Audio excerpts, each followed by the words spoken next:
اس تمام تر جو خطے کی صورتحال ہے اور خاص طور پہ پاکستان اور افغانستان کی جو معاملات ہیں اس کے اوپر بات کرنے کے لیے ہمارے ساتھ موجود ہیں ہمارے بھائی بریگیڈیئر آصف ہارون صاحب۔ السلام علیکم بریگیڈیئر صاحب۔ السلام علیکم، خیریت سے ہیں جی؟ الحمدللہ جی، ہم تو خیریت سے ہیں، لیکن وہاں پہ جہاں پہ یہ سازش رچی گئی وہاں پہ بھی خیریت نہیں ہے، اور جس کے خلاف رچی گئی وہاں پہ بھی خیریت نہیں ہے۔ اور اگر دیکھا جائے تو ہمارے خطہ میں پہلی دفعہ اس طرح کی صورتحال ہے جس کا سامنا ہے کہ آج دبئی کی سڑکیں ویران ہیں، دبئی کے جو روڈز ہیں اس کے اوپر لوگ موجود ہیں، لیکن وہ بغیر گاڑیوں کے اور پریشانی کے عالم میں الرٹ جاری کیے جا رہے ہیں۔ بحرین کے اندر بھی یہی صورتحال ہے، اور کویت اور سعودی عربیہ میں بھی یہی صورتحال ہے۔ تو آپ کیا سمجھتے ہیں اس تمام تر صورتحال کو اگر دیکھا جائے تو کہیں یہ والی بات تو نہیں آ رہی نہ چھیڑ ملنگا نو، کہ ملنگا کو چھیڑ دیا گیا اور اب ان کو سنبھالنا مشکل ہو رہا ہے؟ جی بس آپ نے یہ میرا خیال ہے صحیح بات کی ہے کہ نہ چھیڑ ملنگا نو، تو وہ انہوں نے ابھی ریڈ لائن کراس کر دی ہے، اور ان کا یہ خیال تھا کہ ہم یہ کام کریں گے کہ ان کے سپریم لیڈر کو شہید کریں گے تو پھر ہمارا کام آسان ہو جائے گا اور جنگ رک جائے گی، اور جو رجیم چینج جو ان کا پلان تھا وہ پھر آسانی سے یہ ہو جائے گا۔ وہ کام الٹا ہو گیا کیونکہ الٹی پڑ گئی سب تدبیریں، کچھ نہ کیا۔ آج جو اللہ چاہتا ہے وہی ہوتا ہے، کیونکہ ان کے عزائم جو ہے وہ خطرناک تھے، نامناسب تھے،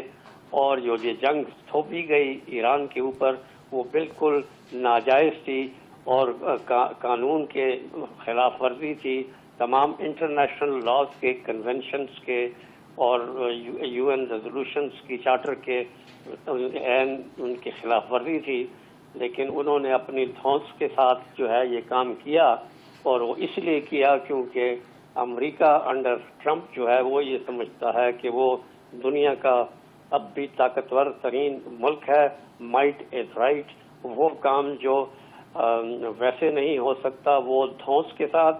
یا پھر زور کے ساتھ جو ہے وہ یہ کام یہ کرے گا اور کرتا رہے گا۔ وہ اسے جیسے ونیزویلا میں ہم نے ابھی حال ہی میں وہ دیکھا، اسی طریقے سے اس نے یہاں بھی جو ہے نا کارروائی یہ ڈال دی، لیکن یہاں میرا خیال ہے کہ یہ قصہ ابھی ذرا تھوڑا مختلف ہو گیا ہے، کیونکہ دونوں اگر ملکوں کا اگر ہم موازنہ کریں تو کوئی اس کا مقابلہ نہیں ملتا۔ ایران ایک بہت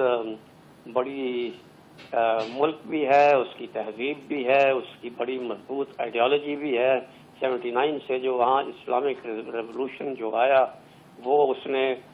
8 سال کی جنگ کے باوجود اس سائیکل کو کمپلیٹ کیا، اور آج تک جو ہے وہ قائم اور دائم ہے، بلکہ وہ پورے خطے میں پھیل چکا ہوا ہے ان کا اثر اور رسوخ۔ یہ اور بات ہے کہ انہوں نے جو اپنی پیریمیٹر آف سیکورٹی جو پوری ریجن میں جو پھیلائی تھی وہ کافی حد تک یہ کمزور کر دی ہے اسرائیل نے غزہ جنگ کے بہانے، اور یہی ان کو میرا خیال ہے ان کو یہ غلط فہمی یا خوش فہمی ہوئی کہ اب چونکہ اس کا جو پیریمیٹر آف سیکورٹی جو ہے وہ ہم نے توڑ دی ہے، بریچ کر دی